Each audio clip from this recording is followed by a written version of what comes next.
네, 오늘 주도신학 5번째 시간으로 오늘은 삼위일체에 대한 부분입니다.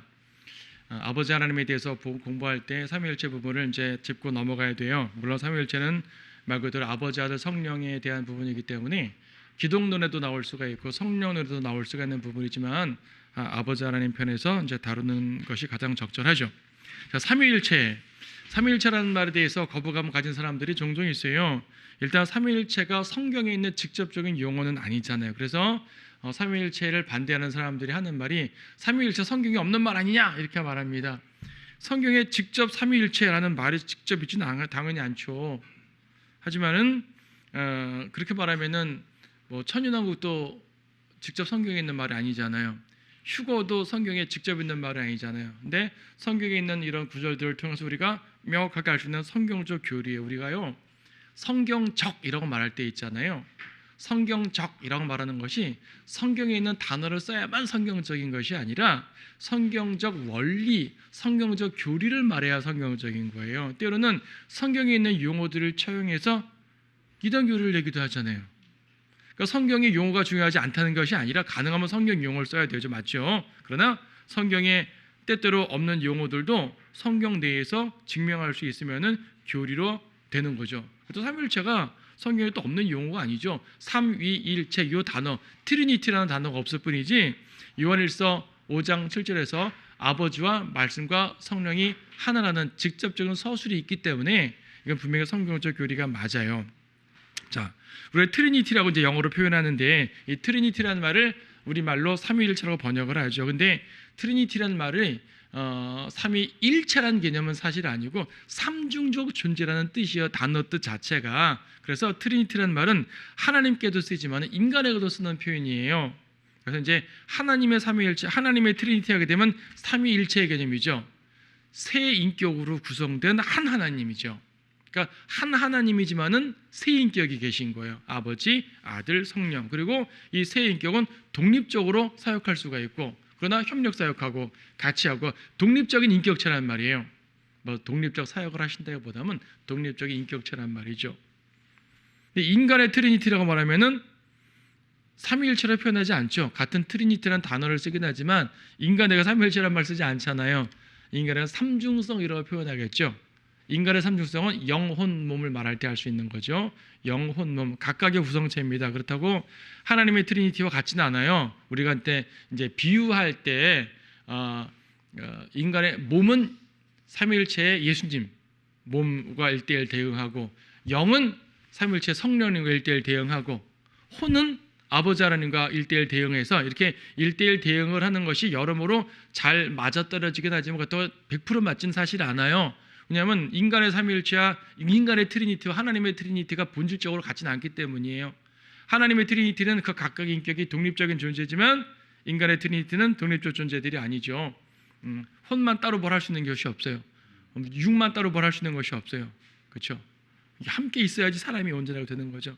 나중에 죽어서 혹은 올라가서 몸이 땅에 있고 혼이 올라가는 것 그때는 분리되지만 그 전까지는 함께 있어야지 활동되는 거지 살아있는 상태에서 혼이 따로 활동한다 그런 건 없죠.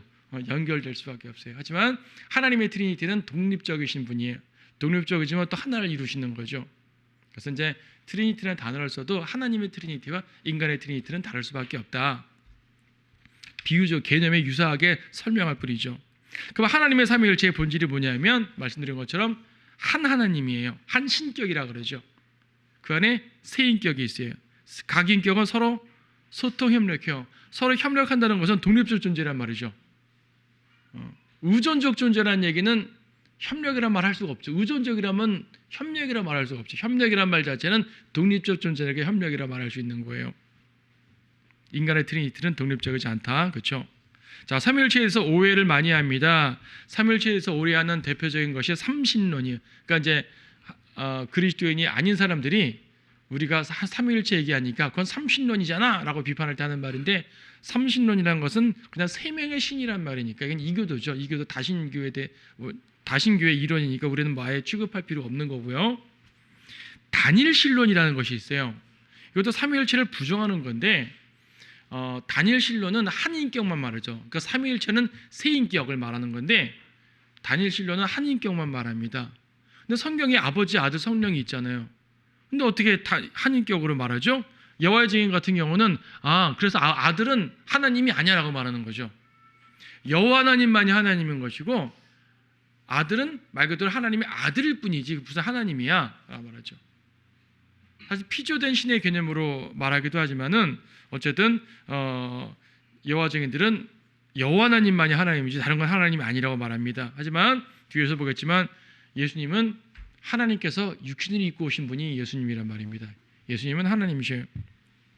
양태론이라는 또 이론이 있습니다. 이건 뭐냐면 하나님은 한 인격인데 시대에 따라서 달리 나타난다. 구약에는 여호와 하나님으로 나타나셨다가 신약시대는 예수님 아들 하나님으로 나타나셨다가 그러니까 양태, 태가 바뀐다는 얘기예요. 형태가 바뀐다는 얘기예요. 그리고 이제 교회 시대에는 성령님으로 변화됐다. 그러니까 한 인격이 시대에 따라서 형태를 변했을 뿐 한 인격이다 라고 말하는 게 양태론인데 교회사에서 이건 중요한 이단으로 정죄됐던 사건이 이제 그러한 이론입니다. 이게 틀린 것은 뭐냐면 하나님께서 그러니까 한 인격이 변화된 거라면 신약 예수님 시대에는 아버지가 없어야죠. 그렇죠? 아버지가 아들로 딱 완전히 변해버린 거라면 아버지가 없어야죠. 근데 예수님은 아버지께 기도하셨잖아요. 그러니까 동시에 계셨다는 얘기거든요. 그러니까 한 인격이 변화된 게 아니라 동시에 계신 거예요. 그래서 양태론은 틀린 거죠. 예. 예수 유일주 요즘에 또 이런 말이 나오는데 아버지, 아들, 성령 뭐 이것도 양태론과 연관된 개념입니다만은 모두 예수라는 이름이다 이거예요. 예수라는 이름. 그래서 아버지의 이름도 예수고 아들의 이름도 예수고 성령의 이름도 예수고. 그러니까 여러분 이러잖아요. 우리가 여러분 예수님 영접하죠. 구원받을 때. 근데 실제로 들어오신 건 누구예요? 성령님이잖아요. 거 봐라. 아들을 영접했지만 성령님 들어왔다. 거기고 같은 거 아니냐? 성령님이 예수님 아니냐? 이렇게 이제 설명하는데 그건 아니죠. 왜냐하면 예수님께서 제자들에게 말씀하실 때 내가 가면 또 다른 위로자를 보내신다고 말씀하셨거든요. 또 다른 위로자. 예수님은 예수님도 위로자신데 또 다른 위로자가 온다는 얘기거든요. 그러니까 물론 성령님은 예수님의 영이긴 하지만 그래도 독립된 인격이라고 이제 말씀하시는 거예요. 그래서 이것도 잘못된 거죠. 여호와 하나님은 아버지 하나님이 여호와 하나님이죠. 물론 아버지 하나님에 대한 호칭이 많이 있긴 하지만 아버지 하나님을 예수라고 불린 적은 한 번도 없어요. 예수님에게 여호와라고 불린 적도 없죠. 물론 구약의 여호와를 주로 받고 이 주가 예수님이니까 예수님과 여호와 하나님의 연결성을 설명하긴 하지만 또 예수님을 직접 여호와라고 말하지는 않죠. 그래서 이것도 틀린 교리입니다.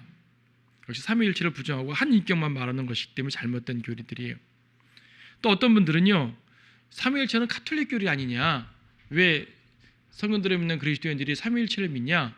삼위일체는 가톨릭 교리니까 우리는 거부해야 된다라고 말하는 사람도 있습니다. 그분들이 주로 예수 유일주의를 하는 입장이긴 한데 가톨릭이 삼위일체를 믿는 건 맞아요. 하지만 가톨릭이 삼위일체를 믿는다는 이유만으로 그러니까 가톨릭이 믿는다는 이유만으로 다 틀렸다고 볼 수는 없잖아요. 가톨릭이 잘못된 교회인 건 맞지만 가톨릭이 100개를 믿는다면 100개가 다 나쁜 게 아니잖아요. 그렇죠? 예. 이거 우리가 교회사 특강에서 자세히 살펴봤기 때문에 그걸 참조하시면 좋겠어요.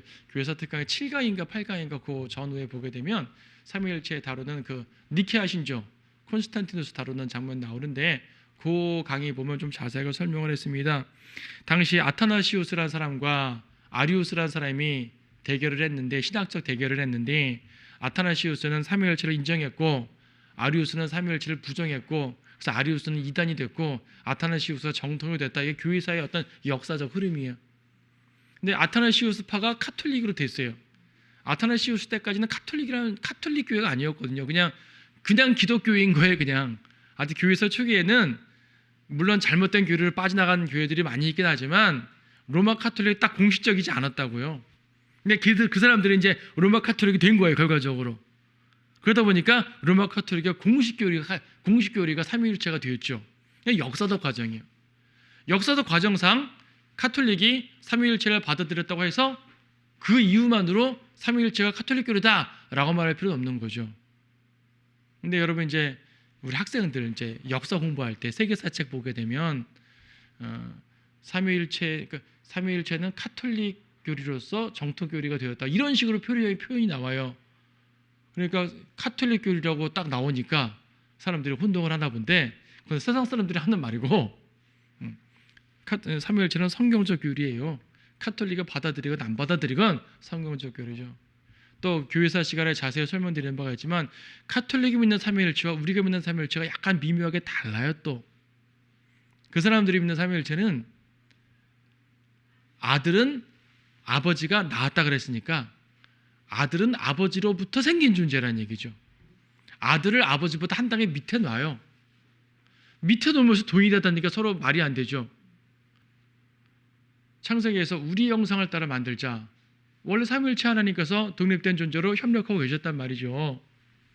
근데 카톨릭에서는 어느 순간 아버지가 아들을 낳았으니까 아들은 아버지로부터 생긴 거예요. 한 단계 미치, 논리적으로 미치죠. 근데 동등하다 그러니까 이 사람 이해가 안 되죠. 성경은 그렇지 않아요. 아들을 낳았다는 말은 동정녀 탄생을 말하는 거예요. 그냥 원래부터 동등하신 분이란 얘기예요. 동등하신 분. 이해하고 말고 못하고가 없어요. 사람들은 구조적으로 이해하려니까 자꾸 이해를 못해요. 자, 그래서 이제 오늘 내가 너를 낳았도다 시편 2편 7절에서 말씀하시는 것은 동정녀 탄생에 대한 예언을 말하는 겁니다. 그건 분명히 나온 거 맞잖아요. 성령으로 잉태하셔서. 그렇죠? 창조 전에 낳은 게 아니란 말이에요. 카톨릭이나 개신교에서는 창조 전에 낳았다. 아니, 창조 전에 나온 게 아니에요. 성경에서 낳았다라는 것은 동정녀 탄생을 말하는 거라니까요. 이거 분명히 아셔야 돼요. 그래서 같은 삼위일체의 제와는 약간 서로 믿는 바가 좀 다르다는 걸 알아야 됩니다. 자, 삼위일체에 대한 불완전한 설명들, 많은 분들이 삼위일체를 설명하다 보니까 자, 이해가 안 되니까 설명해야 될 거 아니에요. 신학자들을 설명하는 많은 설명들이 있는데 약간 불완전하지만 뭐 나름대로 일리 있어요. 자, 햇빛을 보게 되면 자외선, 적외선, 가시광선이 있다 그러잖아요. 가시광선은 눈에 보이는 거잖아요. 느끼지 못하고. 그렇죠? 뭐 이렇게 적외선은 열선이라서 느낄 수 있지만 보이지 않는다 그러고, 자외선은 느끼지도 못하고 볼 수도 없지만 영향력이 있고. 그래서 가시광선은 보이니까 예수님 혼과 연관돼, 몸과 연관돼 있고, 그 적외선은 이제 느낄 수 있으니까 성령 연관돼 있고, 영과 연관돼 있고, 뭐 이제 자외선은 혼과 연관돼 있고 보이지도 느끼지도 않으니까 이렇게 설명을 합니다. 그것도 일리는 있지만은 완전한 설명은 아닌 거죠. 왜냐하면 햇빛이 적외선, 자외선, 가시광선이 독립적으로 존재하는 게 아니잖아요. 같이 존재하죠. 하지만 하나님은 독립적으로 존재하실 수 있는 분이란 말이죠. 물도 기체, 액체, 고체 같은 물이지만은 기체가 됐다가 고체가 됐다가 액체가 됐다 할 수 있다. 삼위일체를 설명하는 하나의 이론인데 사실 이것은 양태론과 연관된 말이거든요. 그래서 그 썩 성경적인 표현은 아니지만 뭐 나름대로 이렇게 삼위일체를 설명하다 보니까 이렇게 설명도 한다 이거죠. 또 한 사람의 역할만 다르다. 뭐 제가 교회에서는 목사고 집에서는 아버지고 뭐 개인적으로는 친구고 한 사람의 다양하게 나타날 수 있듯이 하나님도 그렇다. 이것도 역시 양태론과 연관된 거예요. 역할론이기 때문에 예수님과 아버지는 동시에 계시다 그랬잖아요. 그래서 제가 동시에 있을 수는 없잖아요. 그렇죠? 그래서 이거는 불완전한 설명들이다 이거죠. 이렇게 불완전한 설명으로 하는 이유가 뭐냐면 서양 사람들은요 눈에 보이는 구조를 좋아해요. 그 사람들의 머리 구조상 구조적인 이해가 안 되면 설명이 안 되는 사람들이거든요. 그러다 보니까 자꾸 구조적으로 삼위일체를 이해하려고 노력을 하는 거예요. 뭐 도움이 될지는 모르겠지만 불완전한 설명들을 하는데 그럴 필요 없어요. 삼위일체는 구조적으로 이해하는 것이 아니라 성경에 기록된 대로 믿는 거예요. 성경에 어떻게 기록되어 있습니까? 요한일서 5장 7절에서 아버지와 말씀과 성령은 하나다. 직접 말했잖아요. 이거를 뭐 이해하고 말고가 어떻겠습니까? 그렇다니까 그렇고 아는 거죠. 성경에 직접 말씀하셨잖아요. 이는 하늘에서 증거하시는 이가 세 분이시니 아버지와 말씀과 성령이시여 이 세 분은 하나이심이라. 이 말씀은 예수님인 것이고, 그렇죠? 요한복음 1장만 보면 말씀이 예수님인 거 알 수 있으니까. 그러니까 아버지와 아들과 성령 하나다. 직접 나와 있으니까 이거는 뭐 설명할 게 없는 거죠. 이렇게 믿으면 되는 거예요. 어떤 구조적으로 건물 구조, 피라미드 구조적 생각할 필요가 사실은 없어요. 또 뭡니까? 요한복음 10장 30절에서 예수님께서 나와 아버지는 하나라고 직접 말씀하셨죠. 10장 30절에서 나와 내 아버지는 하나니라. 이 말을 듣고 당시에 유대인들이 예수님을 돌로 치려고 했어요. 왜? 저 사람이 사람이면서 내가 사람이면서 하나님으로 자처한다라고 받아들인 거예요. 예수님은 나와 아버지는 하나니라. 자신을 하나님의 아들이라고 제시했는데 하나님의 아들로 제시할 때 그 아들이란 말은 아버지와 하나님과 같은 존재로 인식을 한 거예요. 유대인들은. 우리는 하나님의 아들 하니까 하나님의 아들 한 단계 밑에 이렇게 생각하는데 그것이 아니라 하나님과 하나님의 아들이라는 말은 동일한 개념으로 받아들인 거예요. 유대인들은. 성경적 개념인 거죠. 그래서 돌로 치료하고 자신을 하나님과 동등하게 취급했다고 하는 거죠. 신성모독으로 받아들인 거죠. 주님께서 분명히 말씀하셨어요. 나와 아버지는 하나다. 하나로 보면 돼요. 그냥 믿으면 돼요. 어떻게 예수님이 아버지와 하나일 수가 있죠? 디모데전서 3장 16절 말씀 보시게 되면 경건의 신비는 논쟁의 여지없이 위대하도다. 하나님께서는 육신으로 나타나셨고 하나님이 육신으로 나타나신 거예요. 아버지 하나님이 육신으로 오신 분이 예수님이란 말이죠. 이러니까 양태론 쪽에서 또 말하는 거거든요. 그래 아버지가 아들 됐다. 근데 결과적으로 아버지와 아들은 또 동시에 계시잖아요. 양태론은 아닌 거죠. 하지만 분명한 것은 뭐냐면 예수님은 바로 하나님이 육신이 되어 오신 분이구나 알 수 있는 겁니다. 구약의 여호와 하나님으로 나타난 그분과 예수님과는 사실 같은 분이에요. 하지만 삼위일체 개념으로 말하면은 이미 구약에는 아들 하나님이라고 불리지는 않았겠지만 아들 하나님인 그분이 계셨죠. 구약에도 창조 때도 계셨고요. 계셨던 거예요. 삼위로 계신 거라고요. 그런데 그 삼위 중에 2위가 동년전 탄생 이후에 아들이라고 불리게 된 거죠. 구약에는 예언 속에서 아들이란 말 나왔지만 구약에 등장하는 예수님에 대해서 아들이라고 묘사할 수는 없었죠. 아직은 낳지 않았으니까. 그렇죠? 네. 그냥 3위 중에 두 번째 위라고만 말하면 우리가 설명하면 되는 거예요. 구약에는 주로 주의 천사로 등장하셨었거든요. 그분이. 자, 어쨌든 예수님께서는 육신으로 나타나신 하나님이신 거예요. 육신으로. 그리고 무엇보다 이사야 9장 6절 말씀 보세요. 여호와 증인들이 설명할 수가 없을 거예요. 억지로 우기긴 하겠지만 설명이 안 되는 거예요. 이사야 9장 6절에서 이는 우리에게 한 아이가 태어났고 우리에게 한 아들을 주어졌음이니 당연히 메시아죠. 미래에 나타날 예수님을 말하는 예언 아니겠습니까? 9장 6절이 한 아들, 한 아이니까. 자, 메시아 예언이에요. 근데 그 메시아께서 어떻게 불려지냐 하면 그의 이름은 경이로운 분이라, 원더풀, 상담자라, 능하신 하나님이라, 마이티 갓, 영원하신 아버지라, 그렇죠? 화평의 통치자라. 그러니까요, 다른 건 모르겠고 능하신 하나님이라. 예수님을 하나님이라고 표현하고 있어요. 메시아를. 그리고 영원하신 아버지라. 아들 하나님, 한 아들이 주어졌다면서요. 근데 아들에게 아버지라 그래요. 물론 예수님께서 공생애 중에 아버지라고 직접 말씀을 들은 건 아니지만 아버지에게 기도하시고 하셨지만 그분과 아버지가 같은 분임을 말씀하고 있는 거란 말이에요. 그렇죠? 그러니까 이런 여러 가지 내용들을 볼 때 우리는 삼위일체를 구조적인 이해가 아니라 말씀 그대로 예수님은 아버지와 같은 분이고 한 분이구나 이해를 하시면 돼요. 그럼 성령님은요? 성령님은 디모데전서 4장 1절 말씀 보시니까 디모데전서 4장 1절에서 뭐라 말하냐, 묘사를 잘 보세요. 이제 성령께서 분명히 말씀하시나니 하나님이 말씀하시나니라고 해야 되는 거 아니에요? 성령께서 말씀하시나니래요.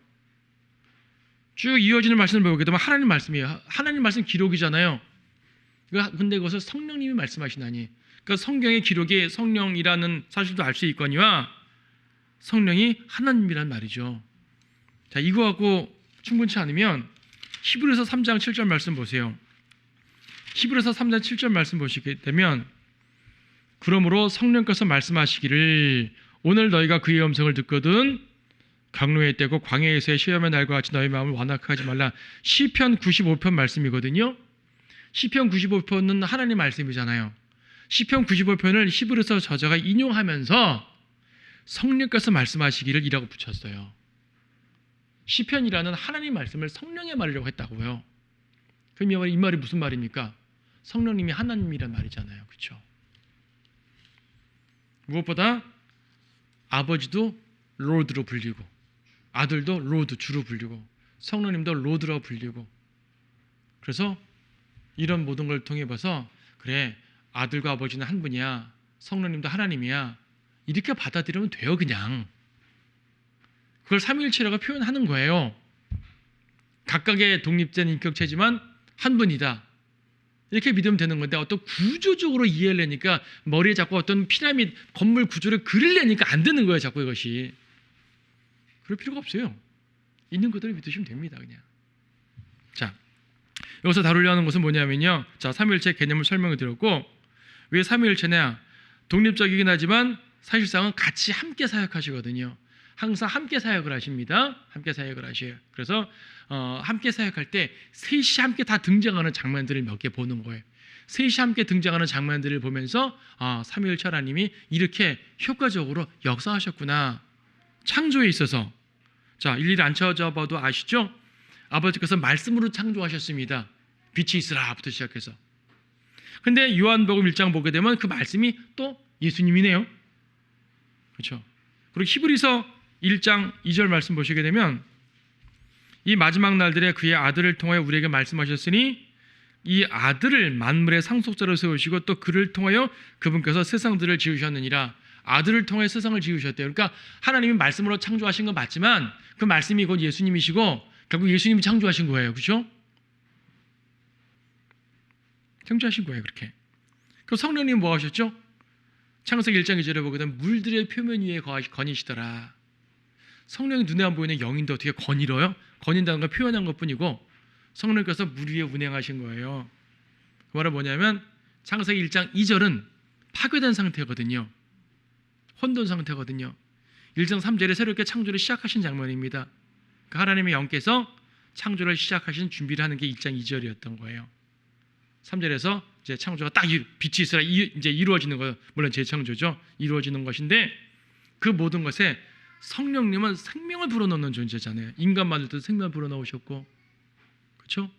에스겔 37장에서 마른 뼈들이 환상에서 볼 수 있었듯이 바람이 지나가게 하면서 뼈들이 살아있는 군대가 됐잖아요. 성령은 생명을 불어넣는 거예요. 이 창조의 생명을 불어넣는 존재죠.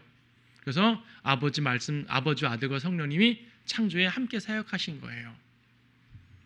성육신에 있어서 함께 하셨죠. 아버지께서 아들을 주신 거고, 아들이 독단적으로 나오신 거 아닙니다. 아버지가 주신 거예요. 하나님께서 세상을 이처럼 사랑하셔서 독생자를 주셨으니 그랬잖아요. 그리고 아들은 태어나신 거고요. 아들이 태어난 건 뭐 설명 안 해도 되죠. 태어나셨어요. 아까 디모데전서 3장 16절 읽었던 것처럼 그분은 육신으로 오신 하나님입니다. 성령으로 잉태되셨죠. 여자의 뱃속에 남자의 씨가 없이 아이가 생기려면 성령님밖에 없죠.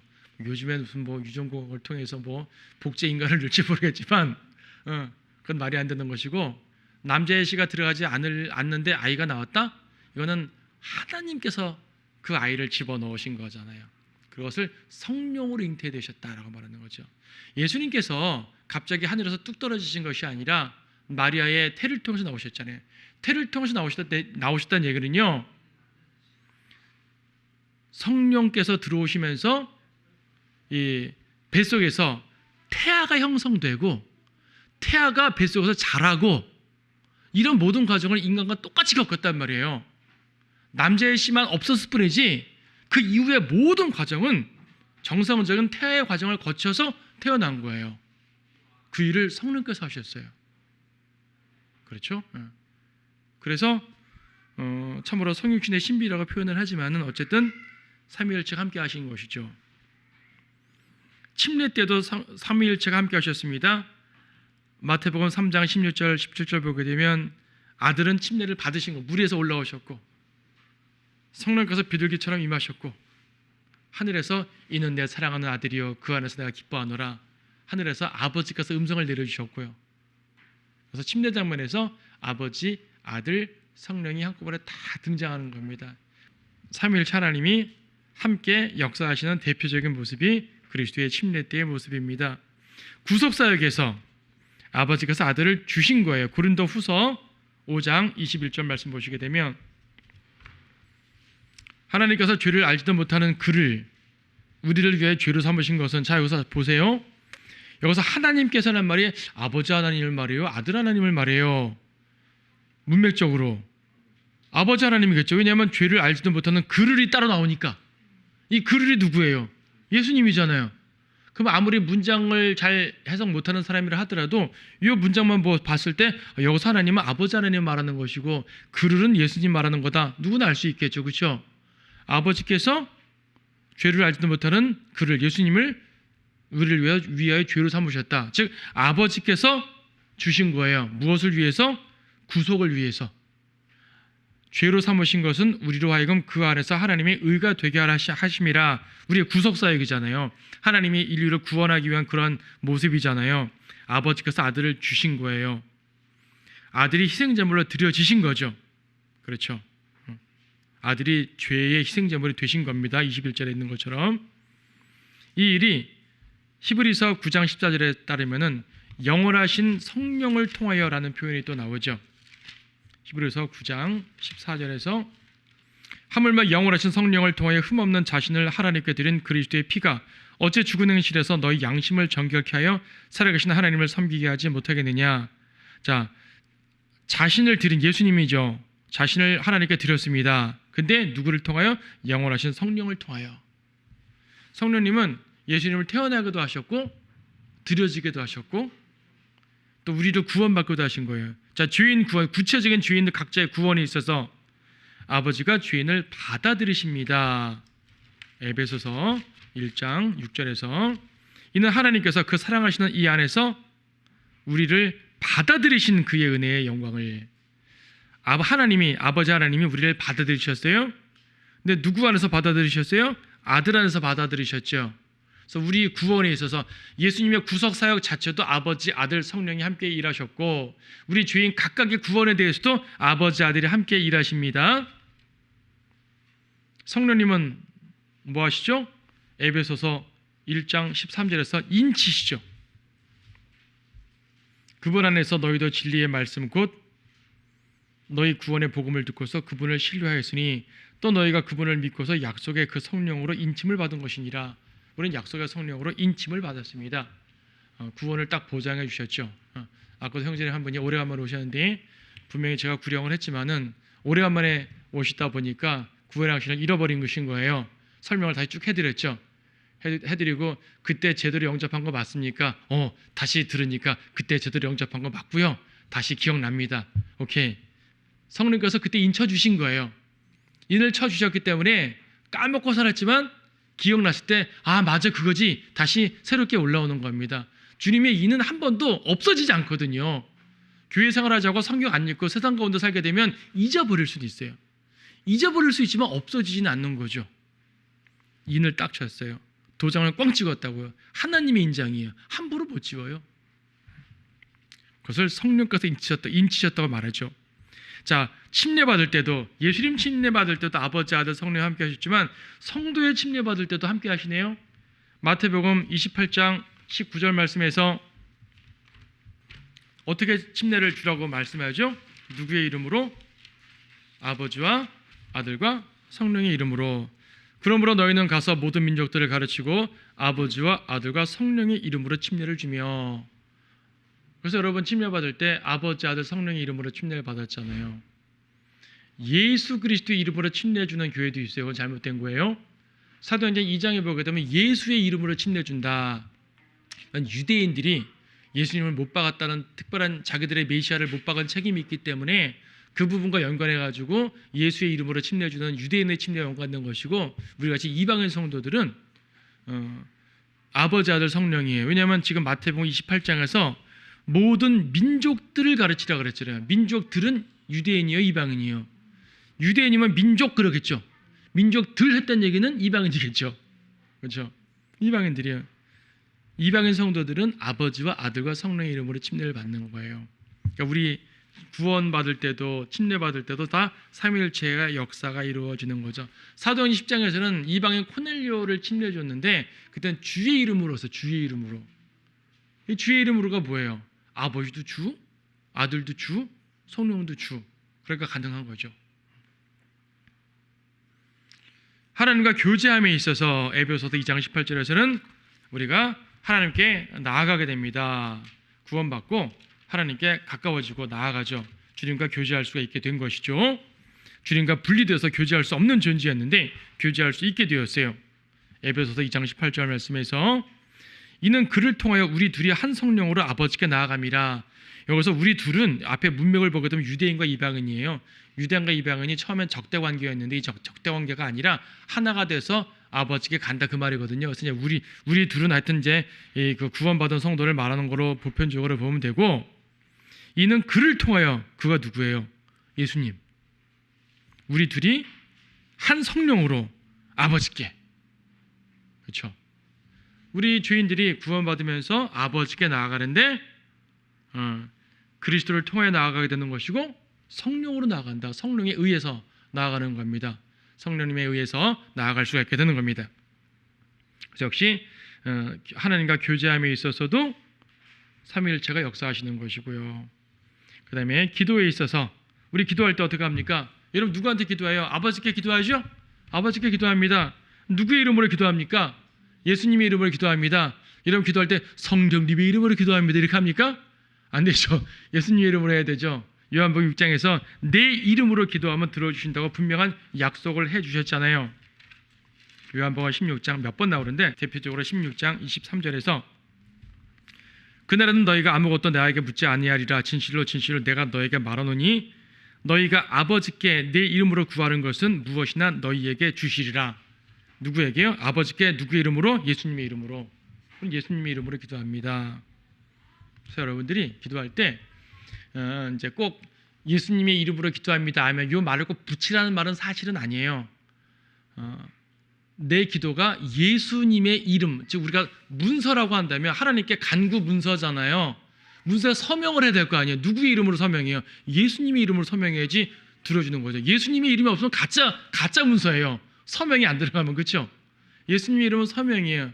이게 눈에 보이지 않는 서명이지 눈에 보이는 서명은 아니잖아요, 사실은. 그래서 우리가 매 기도할 때마다 꼭 예수님의 이름으로 기도합니다. 이거 하란 말은 아니에요. 여러분 개인 기도할 때 이것을 꼭 안 할 수도 있어요. 근데 이제 예를 들어서 여러분이 길 가다가 급하게 기도하는데 말입니다. 가다가 앞에 갑자기 싱크홀이 팍 생겼어요. 주여 구하소서, 예수님의 이름으로 기도합니다. 이럴 수 없잖아요. 베드로가 물에 빠져서 주여 구하소서, 예수님의 이름으로 기도합니다. 이런 거 아니잖아요. 그러니까 이 말을 꼭 안 붙이면 큰일 난다가 아니라 우리의 모든 기도의 명의가 예수님이어야 된단 말이에요. 그런데 공적 기도할 때 그 말 안 하게 되면은 안 되겠죠. 공적 기도는 이제 공적인 거니까 당연히 해야 되는 것이 맞고, 또 우리도 개인 기도하더라도 가능하면 이제 길 가다 급하게 하는 거 말고요. 무릎 꿇고 정식으로 한 기도라면 하는 게 좋죠. 왜냐하면 그렇게 함으로써 한 번 더 기억하는 거잖아요. 아버지께도 주님 제가 드리는 기도는 예수님의 이름으로 기도 드리는 것이니까 꼭 들어주십시오. 한 번 더 확인하는 거고, 그래서 하는 게 좋습니다. 하지만 안 했다고 비유리적으로 잘못된 기도다, 이건 아니란 말이에요. 내 기도가 예수님의 명의로 들어간다는 것이 중요하단 말일 뿐이죠. 그렇죠? 그렇게 이해하시면 되겠고요. 근데 기도도 성령님의 도우심으로 해야죠. 로마서 8장에 보게 되면 성령께서 기도를 도우십니다. 로마서 8장 26절에서 이와 같이 성령께서도 우리의 연약함을 도우시나니 이는 우리가 마땅히 기도해야 할 것을 알지 못하나 성령께서 친히 말할 수 없는 신음으로 우리를 위하여 중보하시기 때문이라. 주님이 스스로 중보하시기도 하지만 우리가 기도할 때 기도할 수 있도록 돕기도 하죠. 마음을 살피시는 분이 성령의 생각이 무엇인지 아시나니 그는 그분이 하나님의 뜻대로 성도들을 위하여 중보하시기 때문이니라. 성령님의 의지하여 기도해야 되는 이유는 뭐냐면 성령님은 하나님이시니까 성령님이 아버지의 뜻을 아실 거 아니에요. 그렇죠? 성령의 생각이 무엇인지 아시나니, 아버지와 성령은 생각이 공유될 거 아니겠어요? 그러면 성령님에 의지하지 않으면 내가 올바른 기도를 할 수가 없는 거죠. 그래서 예수님의 이름으로 성령님의 능력으로 아버지께 기도합니다. 그러니까 어떤 분들은 성령이요 성령께 기도하는데 그건 잘못된 거죠. 기도는 아버지께. 그럼 예수님께 기도하면 잘못된 것인가? 주일 학생들이 예수님 하면서 기도하는데 잘못된 것인가? 꼭 그런 건 아니에요. 예. 예수님이 결과적으로 아버지니까 뭐 그렇게 성경을 잘 모르는 사람들이 예수님하고 기도한다고 잘못된 건 아니지만, 그러나 정식으로 말하게 되면은 예수님은 그분의 이름으로 기도하는 것이고 기도를 직접 듣는 대상은 아버지 하나님인 거예요. 그래서 이것을 명확히 하는 것이 좋죠. 예. 네. 자, 이렇게 이제 성령 삼위일체 하나님께서 함께 하시는 부분들을 쭉 살펴봤고, 결론적으로는 삼위일체의 교리의 핵심은요, 구조적으로 이해하기 위해서 이것을 공부하는 것이 아니고요, 삼위일체의 교리의 핵심은 예수님이 하나님이냐 그거예요. 역사적으로 삼위일체의 논쟁들이 꽤 많았는데 그 모든 논쟁들의 핵심도 예수님이 하나님이냐 이거였었어요. 여호와 증인도 예수님이 하나님이냐 이걸 따지는 것이고, 물론 성령님까지도 같이 봐야 되는 게 맞지만 핵심 부분이 예수님이었단 말이죠. 그래서 예수님이 하나님이냐 이것이 가장 중요한 부분이에요. 삼위일체란 이 내용을 교리적으로 구조적으로 명확히 말은 못한다 할지라도 예수님이 하나님이신 걸 믿고 구원을 받는 거예요. 요한복음에서 예수님이 하나님의 아들이신 걸 그렇게 강조한 이유가 무엇이냐면 예수님이 하나님의 아들이심을 믿어야지 구원받는다고 말하기 때문입니다. 요한복음 20장 마지막 절 보게 되면 요한복음 20장 마지막 절 31절, 다만 이것들을 기록한 것은 너희로 예수가 그리스도 곧 하나님의 아들이심을 믿게 하려는 것이요. 예수님이 하나님의 아들이심을 믿게 하는 거예요. 또 믿음으로써 그의 이름을 통해 생명을 얻게 하려 함이니라. 예수님이 하나님이신 걸 알아야지 믿어야지 구원을 받는 거거든요. 아무리 교회를 오래 다니고 그 교회 생활해도 예수님이 무슨 하나님이야, 예수님은 그냥 인간이지 이렇게 생각하면 구원 못 받는 거 아니겠어요? 예수라는 분이 당시에 유대 사회에 중요한 역할을 했고 뭐 메시아고 로마 시대 어쩌고 저쩌고, 아무리 사회학적인 내용을 역사적인 내용을 들어서 예수님을 멋지게 포장한다 할지라도 그분은 위대한 인간이었다라고 끝난다면 구원받지 못하는 거잖아요. 그분은 완전한 인간인과 동시에 완전한 하나님이시고요, 하나님의 아들이란 말과 하나님이란 말은 동의어로 받아들일 수 있다는 전제 속에서 우리는 그분을 하나님의 아들, 즉 하나님으로 믿는 거예요. 도마도 그렇게 의심 많던 도마도 나의 주 나의 하나님이여라고 고백을 했습니다. 예수님을 하나님으로 고백을 하고 이래야 구원받는 이유는 뭐냐면 하나님이 아닌 존재가 어떻게 우리를 구원하냐고요. 하나님이 아닌 존재가 나를 위해 죽었다고 구원이 됩니까? 나를 사랑하는 부모님이 나를 위해 희생하셨어요. 그렇다고 내가 구원받는 거 아니잖아요. 그렇죠. 하나님이신 그분이 나를 위해 죽어야 내가 구원받는 거라고요. 예수님이 나를 위해 죽었다 아무리 말하면 뭐예요? 그분이 하나님이심을 믿지 못하면 소용없는 거예요. 그래서 예수님을 하나님으로 믿고 그분을 통해 그 이름을 통해 구원받는 것이 요한복음의 기록 목적이라면 바로 삼위일체 교리의 핵심은 예수님이 하나님이시다. 이것이 가장 중요한 포인트입니다. 다른 부분은 부수적으로 설명할 수 있는 거예요. 이것이 우리 신앙의 기본이자 본질입니다. 우리의 신앙은요, 예수님을 하나님이신 주님으로 믿고, 그래서 예수님을 영접하면 성령께서 내주하시는 것이고 그때 주님과 동행할 수 있는 거죠. 하나님의 아들, 성령님, 아버지 하나님의 구원, 이 모든 것들이 우리의 모든 삶을, 구원뿐 아니라 우리의 모든 삶을 동행하는 거예요. 여러분은 주님과 동행한다고 표현할 때 하나님과 동행한다고도 표현하고요, 예수님과 동행한다고도 표현하고 성령님과 동행한다고도 표현하죠. 둘 다 셋 다 틀린 표현 아니죠. 삼위일체 하나님이 여러분과 동행해 주십니다. 그러므로 그 굳건한 사실을 믿고요, 내가 믿는 하나님이 얼마나 위대하시고 얼마나 자비로우신지 믿고 주님을 따라가는 여러분들 되시기 바랍니다.